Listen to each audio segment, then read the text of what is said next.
उत्तर प्रदेश के कुछ जिलों में मौसम का मिजाज बदल गया है। जिससे कि पिछले दिनों में भीषण गर्मी पड़ रही थी, लोग बेहाल थे, उनको राहत मिल गई है। हम आपको 3 जगह की तस्वीरें दिखा रहे हैं। ये तस्वीर है शाहजहांपुर की, हमीरपुर की और साथ ही संभल की। सभी जगहों पर मौसम ने करवट ली है और तेज आंधी के साथ में बारिश भी हुई। आसमान में बादल छाने और साथ ही बारिश होने से लोगों को प्रचंड गर्मी से राहत मिली है। तेज आंधी की वजह से कई जगहों पर पेड़ भी गिर गए। ये तस्वीरें हैं कल शाम की, कल रात की। ये तस्वीरें आपको दिखा रहे हैं शाहजहांपुर की, हमीरपुर की और साथ ही संभल की। तेज आंधी भी कई जगह पर आई, इसके अलावा बारिश भी हुई और कई जगह पर आंधी के चलते पेड़ भी गिर गए।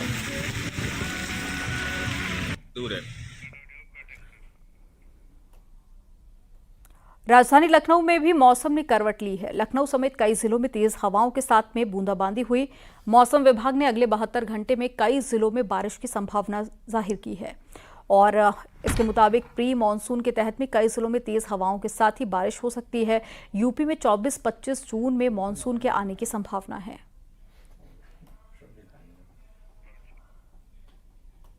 उत्तर प्रदेश के मौसम में एक लंबे अरसे के बाद एक बड़ा बदलाव देखने को मिल रहा है। राजधानी लखनऊ समेत उत्तर प्रदेश के कई जिलों में बीते 24 घंटे के अंदर तेज आंधियों के साथ कुछ जिलों में हल्की फुल्की बारिश भी हुई है, जिससे तापमान में एक बड़ी गिरावट देखने को मिली है और साथ ही साथ चल रही नम हवाओं के चलते मौसम भी कुछ हद तक सुहावना हो गया। आप देख सकते हैं कि इस वक्त मैं राजधानी लखनऊ के उस सबसे व्यस्ततम 10 नब्बे चौराहे पर खड़ा हूं, जहां पर कल तक इस वक्त तक खड़ा होना भी मुश्किल होता था तेज धूप और गर्म हवाओं के कारण, लेकिन इस वक्त मौसम काफी हद तक सुहावना हो गया है। अगर मौसम विभाग के वैज्ञानिकों की माने तो ये मौसम अगले 48 घंटे तक इसी तरह देखने को मिल सकता है। राजधानी लखनऊ समेत पूर्वांचल के 24 जिलों और पश्चिमी यूपी के भी कई जिलों में तेज हवाओं के साथ हल्की फुल्की बारिश हो सकती है, जिसके चलते तापमान में एक बड़ी गिरावट देखने को मिलेगी। अगर बात मानसून की करें तो उत्तर प्रदेश में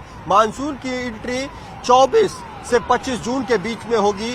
उससे पहले प्री मानसून के तौर पर उत्तर प्रदेश के कई जिलों में बूंदाबांदी और बारिश देखी जा सकती है, जिससे लोगों को गर्मी से एक बड़ी राहत मिल सकती है। कैमरामैन उपेंद्र यादव के साथ राजीव प्रताप सिंह, न्यूज 18 लखनऊ।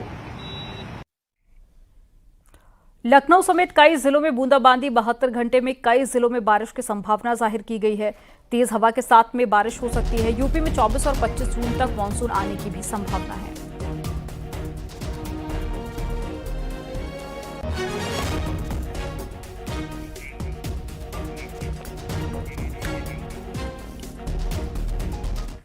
और दिल्ली एनसीआर में मौसम का मिजाज एक बार फिर से बदल गया है। आसमान में काले काले बादल छाए हुए हैं और तेज हवाएं भी चल रही हैं और साथ ही हल्की बारिश भी हो रही है।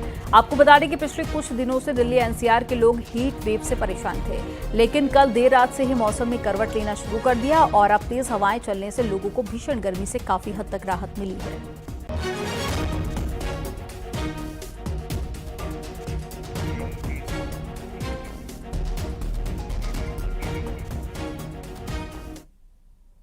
कानपुर में स्वतंत्रता सेनानी एक्सप्रेस ट्रेन समेत 5 ट्रेनों में आरपीएफ और जीआरपी ने छापेमारी की। इस छापेमारी से यात्रियों में हड़कंप मच गया। 24 से ज्यादा यात्री ट्रेन से कूदकर भाग गए।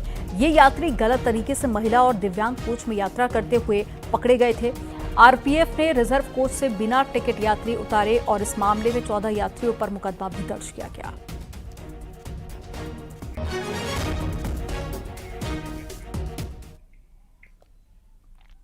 दुनिया के सबसे बड़े लोकतांत्रिक देश भारत में लगातार तीसरी बार मोदी सरकार बन गई है, लेकिन 2024 के चुनाव में वोटर्स को प्रभावित करने के लिए विदेशी दखल का खुलासा हुआ है। क्या है ये पूरा मामला, एक रिपोर्ट में आपको दिखाते हैं।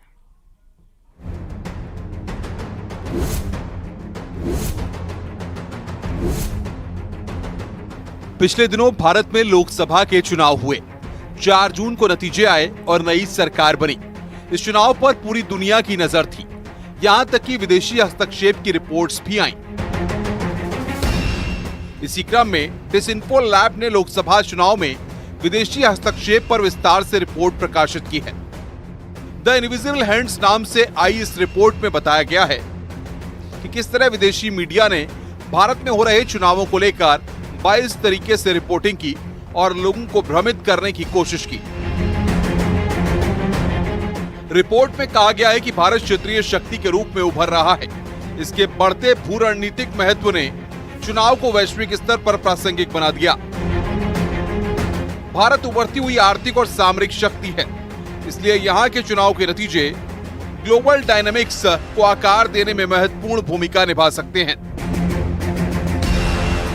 डिसइंफो लैब की रिपोर्ट में दावा किया गया है कि एचएलएफ और ओएसएफ ने भारत विरोधी एजेंडे के लिए फंडिंग की। फ्रांस के क्रिस्टोफ ज़ोफरलॉट को $3.85 लाख दिए गए। कनाडा के नामी संस्थान नामती को $3 लाख दिए गए। बर्कले को रिपोर्ट के लिए $3.46 लाख की मदद पहुंचाई गई। ह्यूमन राइट्स वॉच को $3 लाख की मदद पहुंचाई गई। Carnegie Endowment for International Peace को $1.20 लाख दिए गए। पाकिस्तान में आईएसआई को बड़े पैमाने पर आर्थिक मदद पहुंचाई गई। बता दें, दक्षिण एशिया के लोग पश्चिमी मीडिया के औपनिवेशिक हैंगओवर से अनजान नहीं हैं।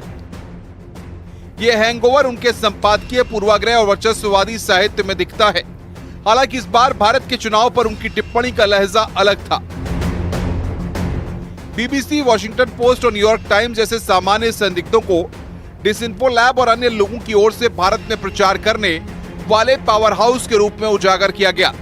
इसके साथ ही चुनाव में नए खिलाड़ियों के साथ अधिक समन्वित प्रयास देखा गया। भारतीय चुनावों पर ग्लोबल रिपोर्टों का विश्लेषण करते समय मीडिया कवरेज का एक असामान्य पैटर्न देखा गया, जिनमें एक विशेष नैरेटिव को आकार देने और मतदाता की मानसिकता को प्रभावित करने की कोशिश की गई। Bureau report, news 18।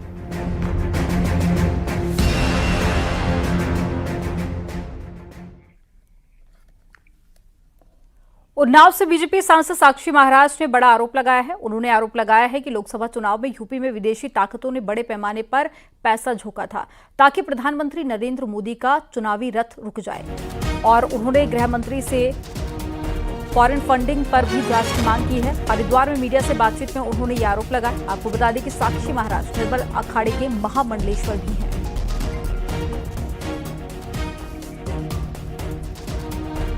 बिल्कुल, विदेशी ताकतें पूरी ताकत से उत्तर प्रदेश में सक्रिय नहीं, मोदी जी टारगेट पर रहे।